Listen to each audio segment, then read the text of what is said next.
আসসালামু আলাইকুম everyone, welcome back to my channel best Rumi. দেশ এবং দেশের বাইরে যে যেখানেই আছেন, আশা করি সবাই আল্লাহর রহমতে ভালোই আছেন। আমরাও আলহামদুলিল্লাহ ভালোই আছি। অনেক দিন পরে আপনাদের জন্য আজকে আবারও নতুন আরও একটি ব্লগ নিয়ে চলে এসেছি। আশা করছি আজকের ব্লগ ভিডিওটিও আপনাদের ভালো লাগবে।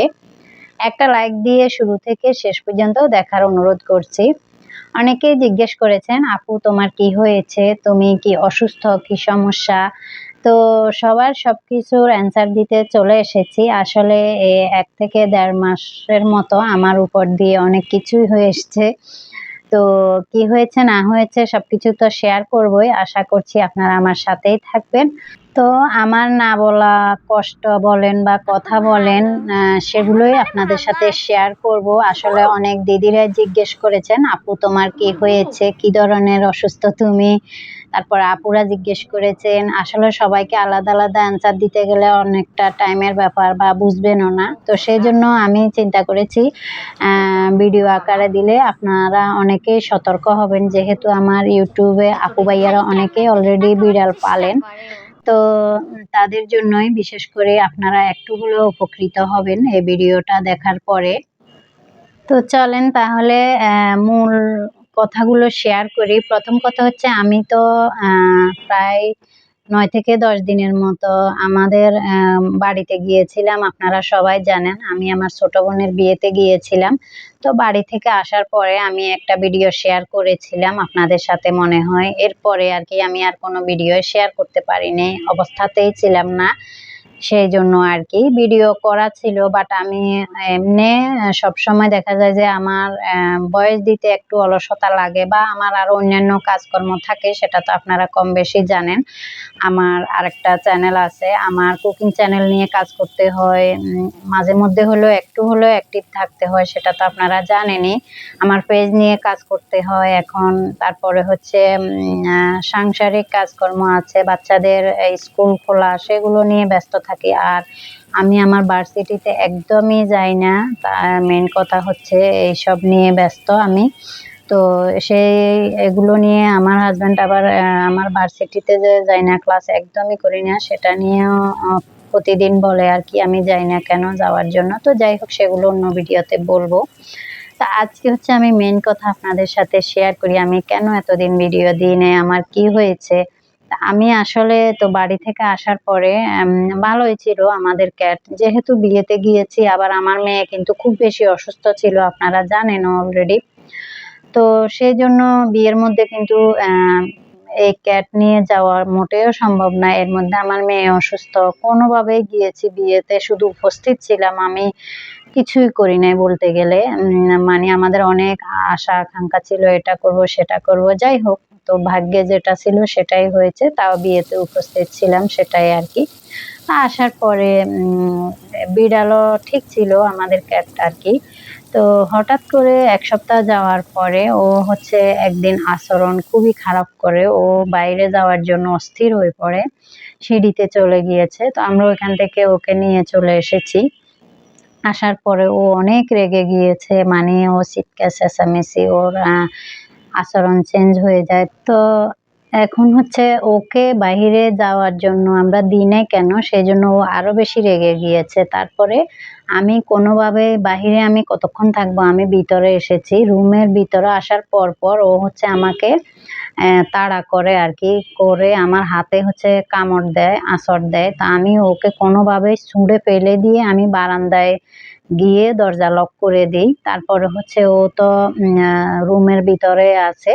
সবাইকে পাহারা দেয়। কেউ বের হলে ও ধরবে। পরে আমরা সবাই যে যার জায়গা মতো দরজা লক করেছিলাম। আমার ছোট ভাই গোসলে ছিল। আমার মেয়েরা হচ্ছে রুমে দরজা লক করেছিল। তো আমার তো অলরেডি মানে ও যেহেতু আমাকে আক্রমণ করছে, আমার তো হাতের অবস্থা খুবই খারাপ, সেটা তো ভিডিওতে আপনারা দেখতেই পাচ্ছেন। তো এগুলো আমি কোনোভাবে কাপড় পেঁচিয়ে আমি রক্ত বন্ধ করেছি। তারপরে হচ্ছে আমি যে ডাক্তার কাছে যাবো জরুরি বিভাগে, সেটাও পারছিলাম না, কাউকে খবর দিতেও পারিনি। যেহেতু আমি বারান্দায় ছিলাম, মোবাইল ছিল অন্য রুমে। আমার হাসব্যান্ড ছিল অফিসে। তো ২-৩ ঘন্টা পরে বিড়াল হচ্ছে মেইন দরজা খোলা ছিল আমাদের। তখন ও বের হয়ে ও বাহিরে চলে যায়। তারপরে হচ্ছে এবারে আমরা বের হই, যে যার রুম থেকে বের হয়ে আমরা এবারে আমি সন্ধ্যার দিকে আমাকে হচ্ছে দুপুরের দিকেও আক্রমণ করছে। সন্ধ্যার দিকে হচ্ছে আমি হসপিটালে যাই, জরুরি বিভাগে ইসলামিয়াতে। আমার হাজব্যান্ডও যায়, আমাকে আমার ভাই হচ্ছে নিয়ে যায়। তারপরে হচ্ছে এর আগে বলে রাখি, আমরা বাড়িতে যাওয়ার আগে ফ্যামিলির সবাই ইনজেকশন দিয়েছিলাম।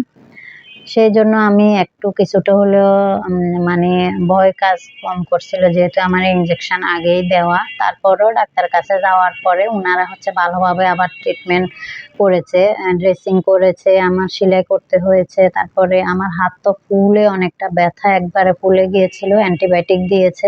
তো আবার নতুন করে আমি হচ্ছে আবার 15টার মতো প্রায় আমি টিকা দিতে হয়েছে।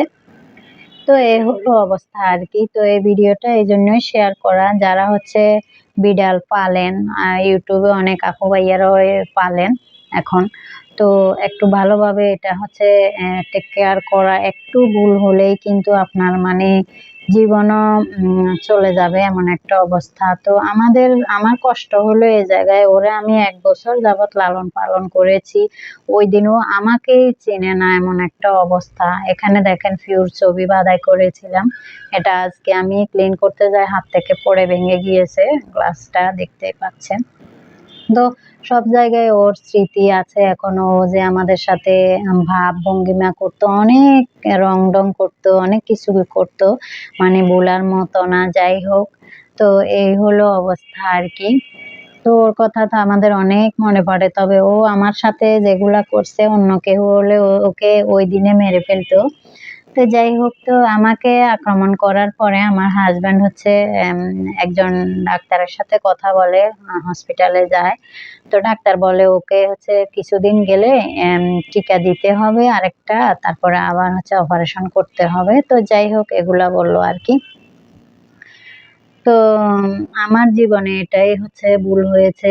এই প্রথমবারে এটা জীবনের আমার একটা ভুল আর কি। বাচ্চাদের কথায় রেখেছিলাম, বাচ্চারা যেহেতু অনেক বেশি পছন্দ করে। ও আসলে কি বলবো, ও এত বেশি ভদ্র ছিল বিড়ালটা, কেন যে এরকম হয়ে গিয়েছে, ওর রাগ উঠে গিয়েছিল। তো যাই হোক, আমার বাচ্চাদের জন্য রেখেছিলাম আর কি।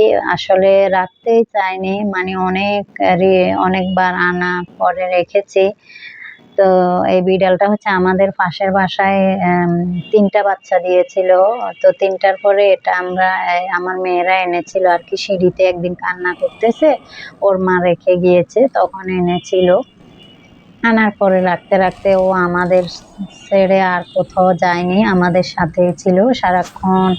মানে বলা যায় যে আমার সাথেই থাকতো, খাওয়া-দাওয়া, গোসল এইসব আর কি। আমার বাচ্চারা অনেক বেশি পছন্দ করতো। আর ও যে খেলাধুলা করতো, একটা বাচ্চাও এগুলা করতো না। আর ওকে আমি যে সুন্দরভাবে টেক কেয়ার করতাম, আমার কষ্টটা এইজন্যই, ও আমাকেই এরকম করলো, অথচ ওকে আমি কত আদর যত্নে বড় করেছি। তো যাই হোক, যেটা আসলে ভাগ্যে থাকে সেটাই হয়। এটা আল্লাহর একটা ছিল আর কি। আর আমি যে কোনোভাবে বেঁচে গিয়েছি সেটাই আল্লাহর দরবারে শুকরিয়া। আর যে বাচ্চাদের যে কিছু হয় নাই সেটা, আর ডাক্তার বলতেছে আপনার মুখে যে কিছু হয় নাই সেটাই অনেক। তো যাই হোক, এই তো অনেক কথাই বললাম। আসলে সবাই আসলে সতর্ক থাকবেন, যে যেখানে থাকবেন নিরাপদে থাকবেন। আসলে বিড়াল এখন অনেকেই পালে, এটা কমন একটা বিষয়। তো জানি না কেন আমাদের সাথে এমনটা হলো। যাই হোক, এই হলো অবস্থা আর কি। আর আমার চ্যানেলে আসলে অনেকদিন ভিডিও দিই না, তারপরও অনেকেই দেখি, অনেকেই দিন আমাকে সাপোর্ট করেই যাচ্ছেন। আপনাদের সাপোর্ট বেড়েই যাচ্ছে, ভালোবাসা দিন। তো আপনাদের প্রতি আমি অনেক কৃতজ্ঞ। আসলে আমি দেখি যে নতুন আমার চ্যানেলে অনেকেই আসেন, সাবস্ক্রাইব করেন। আসলে আমি তো ভিডিওই দিতে পারি না, তাও যে আমাকে আপনারা মনে রেখেছেন বা আমাকে যে সাপোর্ট করেন সেটাই আমার জন্য অনেক। তো যাই হোক, এই তো বুঝতেই পারছেন আমার যেহেতু আরো চ্যানেল আছে, তারপরে পড়াশোনা সবকিছু মিলিয়ে বাচ্চাদের গুলো আগে দেখতে হয়। বাচ্চাদের যেহেতু পড়াশোনার এখন অনেক প্রেশার। সবকিছু নিয়ে ব্যস্ত থাকতে হয়। আর আমি এখন তেমন একটা ভিডিও দিব না, আমার মনে হয় না। ভিডিও আমার করা থাকে অনেক, আমি প্রতিদিন একটা করে ভিডিও ছাড়লেও আমার ভিডিও শেষ হবে না। আমার মানে মোবাইলের মেমোরি সবসময় ফুল থাকে, বাট ওই যে আমি হচ্ছে দিব না। আর ব্যস্ততার কারণে, আর আমার ভয়েস দিতে অলসতা একটু কাজ করে, আর আমি মেইনটা নিয়ে একটু কাজ করি। আর ইদানিং হচ্ছে আমি আমার পেজটা নিয়ে একটু কাজ করতেছি। তো আমার পেজ আলহামদুলিল্লাহ আসলে বড় হয়েছে। সেটা নিয়ে আমি আলাদা একটা ভিডিও দিব। যারা কাজ করতে চান, আগ্রহী, আশা করি তাদের একটু হলেও উপকার আসবে। তো সেটা নিয়ে অন্য বিষয়ে কথা বলব। আর এখন মেইন একটা গুরুত্বপূর্ণ কথা বলবো, আমার জন্য গুরুত্বপূর্ণ। তো যাই হোক, যারা এগুলি করেন তাদেরকে বলতেছি, আমার যে গত ভিডিওটা আমি শেয়ার করেছি, আশা করি আমার ভিডিওটা আমি খারাপ কিছু দিই নাই। সবাই দেয়, বিয়ের ভিডিও দেয়, যেকোনো অনুষ্ঠানের বলেন, যার যার ব্যক্তিগত ব্যাপার। আর আমি ব্লগ করি বিদায় এমন কিছু করি না যে আমি সবকিছু আমি পাবলিকলি এখানে আমি শেয়ার করি। আমি অনেক কিছু মেনটেন করে আমি শেয়ার করি। আমি কারণ ব্লগ আমার অতটা না, আমার মোটামুটি ভালো লাগে। যাই হোক, তো আমি কিন্তু ব্যক্তিগত কিছুই তেমন একটা শেয়ার করি না। যতটুকু শেয়ার না করলেই না, যতটুকু করা যায় ততটুকুই করি। আমি তো খারাপ কিছু করিনি। আপনারা যারা হচ্ছে আমাকে রুড ভাবে কমেন্ট করেন, তাদের জন্য বলতেছি, নেগেটিভ কমেন্ট করেন। আসলে এই কথাগুলো আজকে বলার কথা ছিল না, তাও বলতেছি আসলে এগুলি কেন করেন? একজনকে নেগেটিভ কমেন্ট করে কি তাকে পিছিয়ে দিতে পারবেন? না। অনেকের ভালোবাসার কারণে আমি এতটুকু আসতে পেরেছি। আপনারা যে যার কাজ করেন, যে যার মতো করে ব্যস্ত থাকেন। আরেকজনের বিষয়ে আপনারা নেগেটিভ কমেন্ট করবেন কেন? পারলে ভিডিও দেখবেন না, ভালো লাগলে আপনি দেখবেন না, স্কিপ করবেন। আপনি আসেন কেন? দেখেন কেন? আবার নেগেটিভ কমেন্ট করেন। আমি তো খারাপ কিছু শেয়ার করিনি, তাই না? তো আসলে কিছু কিছু আপুরা আছেন একটু কুটনামি করেন, কুটনামি করে আপনাদের দিন-রাত যায়। তো আপনারাও একটা চ্যানেল খুলেন, কাজ করেন, বসে থাকেন না। অন্যের পিছনে না লেগে নিজের চরকায় তেল দেন। তো আশা করি কি বলতেছি বুঝতেই পারছেন। সবাই এরকম না, আর ২-১ জন থাকবে সেটা আমি জানি। আসলে সবার সাপোর্টেই তো এতটুকু এসেছি। তো ২-১ জন এগুলি আসলে থাকেই। তো আপনাদের কথায় তো আর আমার কিছু হবে না, আমি পিছিয়েও যাব না। আসলে ৫ লোকে অনেক কথা বলে, সেটাই আমার কিছুই যায় আসে না, তাই না? আমার যদি লক্ষ্য স্থির থাকে, আমি আল্লাহ দিলে ইনশাআল্লাহ আমি একদিন আপনারা যদি সাপোর্ট করেন, আমি আমার স্বপ্ন পূরণ হবে। তো যাই হোক, এই হলো কথা। আশা করছি আপনারা শুরু থেকে যারা এখনো আমাকে সাপোর্ট করেন, সামনেও আমাকে সাপোর্ট করবেন। সে পর্যন্ত আপনাদের আশায় থাকবো আরকি। তো এভাবে আমাকে সাপোর্ট করবেন। আর যে যেখানে থাকবেন সবাই ভালো থাকবেন, সুস্থ থাকবেন। সবার সুস্বাস্থ্য কামনা করে আজকের মতো তাহলে এখানে বিদায় নিয়ে নিচ্ছি। তো আল্লাহ হাফিজ। আসসালামু আলাইকুম।